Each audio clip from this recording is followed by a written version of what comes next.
Okay, here's another another titration um, calculation, and in this time we are told we've got this carbonate, and it's got the formula M2CO3,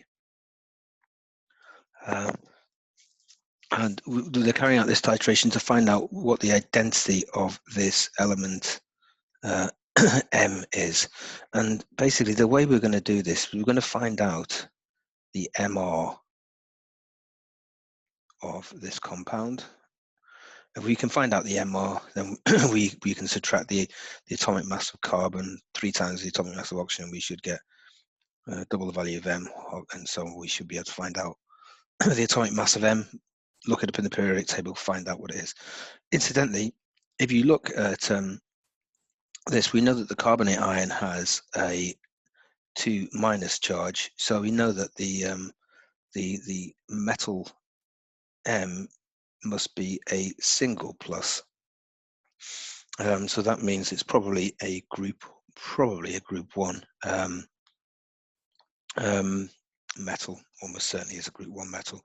I suppose it could be a group, something from a transition metal like silver, which forms Ag plus, but silver carbonate is insoluble, so you couldn't make a solution of it. So it's almost certainly going to be a group 1 metal.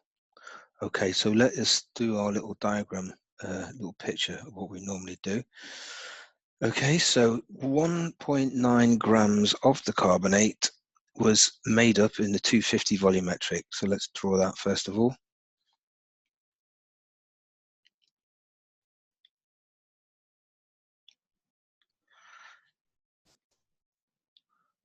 And that's one of the best volumetric flasks I've drawn.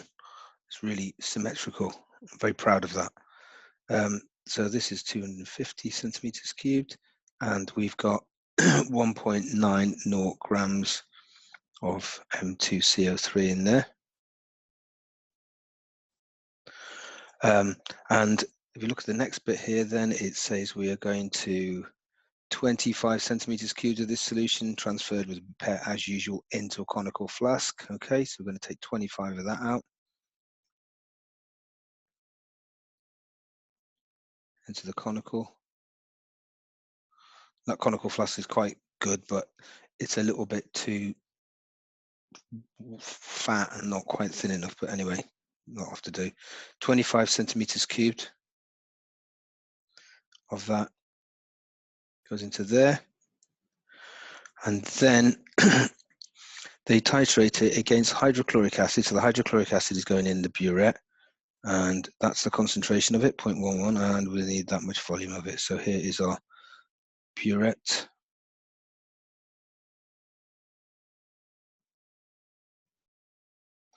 That's quite a good diagram of a burette as well. Tapers off quite nicely. Pleased with that.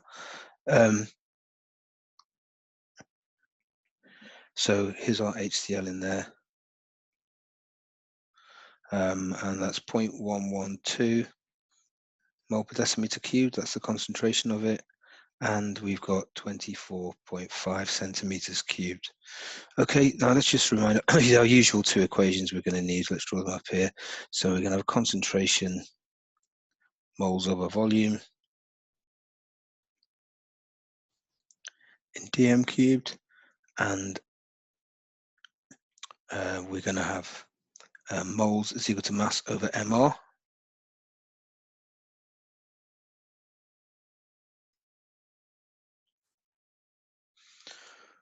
Right, now where do we start with this? Right, so I suppose you might think, right, let's try and find out the moles. We've always got to try and find out the moles or something, haven't we? So we could maybe try to find out the moles of of this here, but we can't do that because we don't know the MR of M2CO3, because we don't know what the atomic mass of M is, so we can't do that. Well, we could work out the moles. So by the way, look at the equation. It's a 1 mole of that to 2 moles of HCl ratio here. We could work out the moles of HCl. That's possible because we know the concentration and the volume. Okay, so let's do that. So moles of HCl So sometimes when you're doing these, you don't really know exactly, you can't see the way to the end, but you can see what you can do. Then you can think, oh, well, now I can do that, and now I can do that, and so on. You get there that way rather than knowing exactly what you're going to do from the start. Moles HCl is equal to conc times volume. The concentration is 0.112, and the volume 24.5 centimeters cubed. So that's 0.0245 dm cubed. Okay, so do that on the calculator.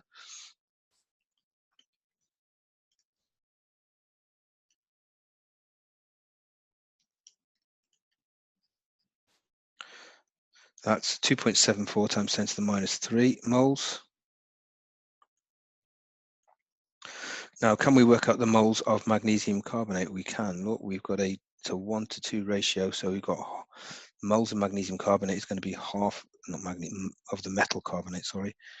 So the moles of M2CO3 is going to be 2.74 times 10 to the minus 3 over 2. That's equal to, sorry, that's in 25 centimeters cubed of the solution as well, isn't it? Yeah. So that's 1.37 times 10 to the minus 3 moles. Okay, this 25, this came from a total of 250. So to find out the moles in 250, we times it by 10. So the moles of magnesium carbonate, metal carbonate in 250, times that number by 10.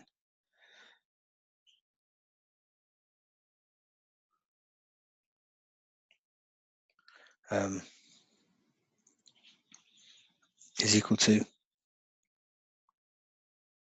1.37 times 10 to the minus 2 moles. Now we know, right, look what we know. We know the moles of magnesium carbonate, of metal carbonate, just keep saying that.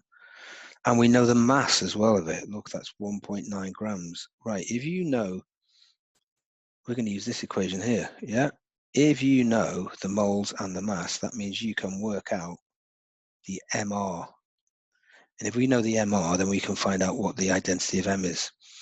So let's do that. So the MR of the metal carbonate is equal to, rearrange that, mass over moles. The mass we had was 1.9 grams. The moles, 1.37 times 10 to the minus 2. So that MR is equal to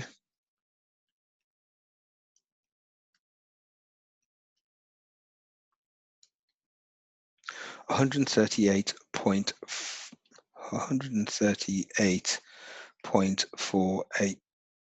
Okay, now it's not much point taking it to more than one decimal place, so let's just call that 138.5. That's the MR. Right, now onto the final bit now. So we know the MR of this thing is 138.5. We've got M2CO3. The MR is 138.5. Right, we know that the carbon, that's 12 plus 3 times 16 for the oxygen. So this bit weighs 60. So that means this M2 bit must weigh 138.5 minus 60, which is equal to 78.5. Okay, now that's not the atomic mass of M, because we need to divide that by 2, because we've got 2 atoms of M there, haven't we? So the AR, the atomic mass of M, is equal to 78.5 divided by 2, which is equal to 39.25. Okay, so now we need to look in the periodic table and find out which element. It's got to be probably got to be a group 1 metal, has got an MR very close to that. And if you look, well, it's probably going to be potassium. M is potassium, because the AR of potassium is 39.1. We're very close to that, so we can definitely say that this metal M is potassium.